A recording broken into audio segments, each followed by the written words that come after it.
welcome back to our chapel for this week. But before we listen to our Bible story this week, I'm gonna ask you first. Do you still remember what was our topic for the last chapel? Yes, you are right. Oke. Jadi minggu lalu kita sudah mendengarkan, kita sudah melihat bagaimana Esther, Mordekai dan juga bangsa Yahudi terlepas dari segala kesulitan mereka ketika mereka mau mengandalkan Tuhan dalam kehidupan mereka. Jadi minggu ini kita juga akan mendengarkan kisah yang sama, tapi kali ini melalui kisah Daud dan juga bangsa Israel, bagaimana mereka terlepas dalam mengalami kesulitan mereka. Oke kids, apa yang akan dialami Daud dan bagaimana caranya Daud menyelamatkan bangsanya? Sebelum kita melihat video berikut ini, kita berdoa dulu. Come on kids, let us pray. Tuhan Yesus yang baik, terima kasih atas penyertaan-Mu ya Tuhan di sepanjang minggu ini ya Tuhan. Tuhan, sebentar lagi kami akan mendengarkan sebagian dari firman-Mu Tuhan. Berikanlah kepada kami hikmat dan kebijaksanaan ya Tuhan, sehingga kami dapat mengerti apa yang hendak Tuhan sampaikan kepada kami. Terima kasih Tuhan Yesus, kami menyerahkan hidup kami ke dalam tangan-Mu. Dalam nama Tuhan Yesus kami berdoa dan mengucap syukur. Oke, kids, please watch the video carefully.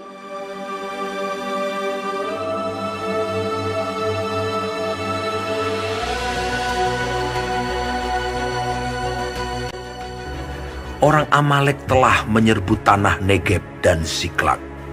Siklak telah dikalahkan oleh mereka. Perempuan-perempuan dan semua orang yang ada di sana, tua dan muda, telah ditawan mereka. Ketika Daud dan orang-orangnya sampai ke kota itu, tampaklah kota itu terbakar habis.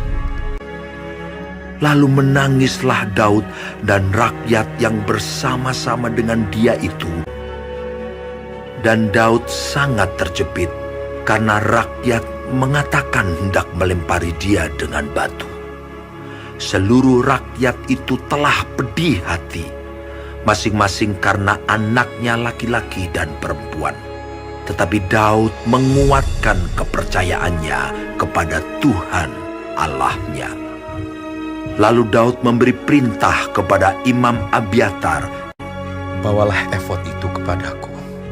Maka Abiatar membawa efod itu kepada Daud. Kemudian bertanyalah Daud kepada Tuhan, katanya, "Haruskah aku mengejar gerombolan itu? Akan dapatkah mereka kususul?" Dan ia berfirman kepadanya, "Kejarlah, sebab sesungguhnya engkau akan dapat menyusul mereka dan melepaskan para tawanan." Lalu pergilah Daud beserta ke-600 orang yang bersama-sama dengan dia, dan sampailah mereka ke sungai Besor. 200 orang yang terlalu lelah untuk menyeberangi sungai Besor itu berhenti di sana. Maka Daud melanjutkan pengejaran itu beserta 400 orang. Kemudian mereka menemui seorang Mesir di padang. Ia tidak makan dan minum selama 3 hari 3 malam. Lalu membawanya kepada Daud.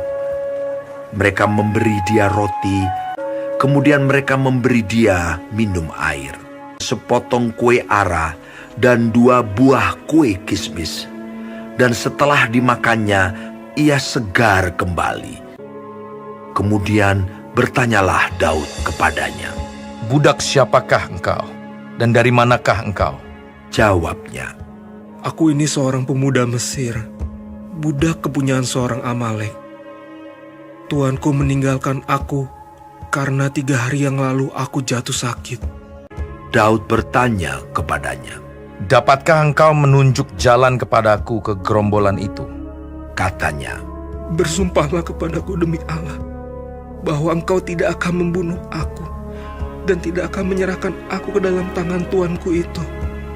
maka aku akan menunjuk jalan kepadamu ke gerombolan itu. Ia menunjuk jalan kepada Daud ke sana, dan tampaklah orang-orang itu berpencar-pencar di atas seluruh daerah itu, sambil makan, minum, dan mengadakan perayaan karena jarahan yang besar. Dan pada keesokan harinya, Daud menghancurkan mereka dari pagi-pagi buta sampai matahari terbenam. Tidak ada seorang pun dari mereka yang lolos, kecuali 400 orang muda yang melarikan diri dengan menunggang unta. Daud melepaskan semua apa yang dirampas oleh orang Amalek itu. Tidak ada yang hilang pada mereka, sampai anak laki-laki dan anak perempuan. Semuanya itu dibawa Daud kembali. Daud mengambil segala kambing domba dan lembu, serta berkata, Inilah jarahan Daud. Ketika Daud sampai kepada ke-200 orang yang telah terlalu lelah untuk mengikuti Daud, yang telah dibiarkannya tinggal di dekat sungai Besor, maka keluarlah orang-orang ini menyongsong Daud dan menyongsong rakyat yang bersama-sama dengan dia. Daud mendekati orang-orang itu dan memberi salam kepada mereka. Kemudian mulailah berbicara semua orang jahat dan orang dursila di antara orang-orang yang ikut pergi bersama-sama dengan Daud itu. Katanya, Karena mereka tidak ikut pergi bersama-sama dengan kita, janganlah kita berikan kepada mereka apa-apa dari jarahan yang kita selamatkan itu. tetapi Daud berkata, Janganlah kamu, saudara-saudaraku, berbuat demikian. Dengan apa yang diberikan Tuhan kepada kita, sebab Ia telah melindungi kita dan menyerahkan ke dalam tangan kita gerombolan yang menyerang kita. Bagian orang yang tinggal di dekat barang-barang adalah sama seperti bagian orang yang pergi berperang. Itu akan dibagi sama-sama.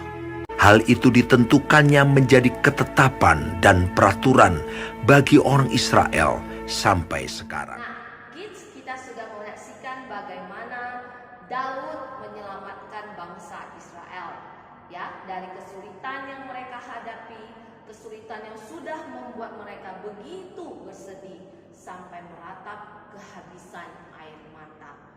Ya, jadi Daud dia tidak hilang semangatnya, tidak hilang iman kepercayaannya. Malahan kesulitan ini membuat dia semakin beriman kepada Tuhan.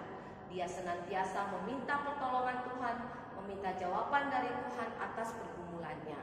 Ya, jadi apapun yang dilakukan Daud itu seturut dengan kehendak Tuhan.